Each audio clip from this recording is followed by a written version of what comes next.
Covering Clay County, the town of Orange Park is adjusting its regulations on who can sell alcohol within the town limits. It's part of an attempt to make Orange Park more attractive to new businesses. Channel 4's Scott Johnson has more on what the town council is now considering. So last week at Town Hall right across the street there, the council approved 4-0 to change their alcohol ordinance, make it easier to understand so more businesses like supermarkets and restaurants can come in, but not necessarily make it more easy for bars. The Town Hall discussion centered on where new businesses can set up if they want to sell alcohol.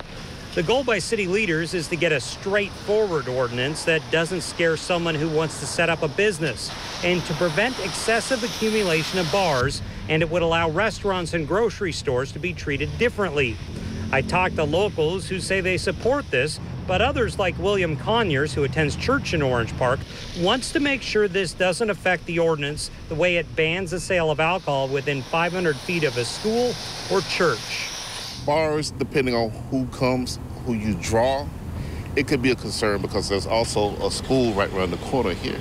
I do know that. Schools and churches are the concern. Yes, sir. And honestly, I don't agree with that. Well, as long as alcohol is a legal product, I think they ought to change it. I think it should be more easy. Accessible.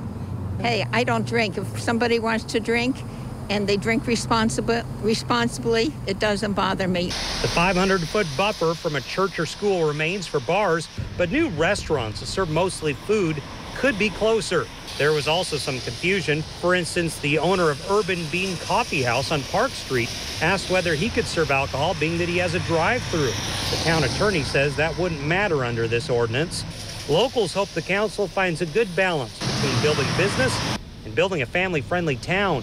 I definitely agree with that. I mean, as long as the age limit stays the same and everything and bring in some... No other laws change? Yeah, as long as everything else stays the same, I think it's good. And so once again, this won't change whether or not you can get alcohol in Orange Park. It's more about the business community. You may see more restaurants and markets popping up as a result. In Orange Park, Scott Johnson, Channel 4, the local station.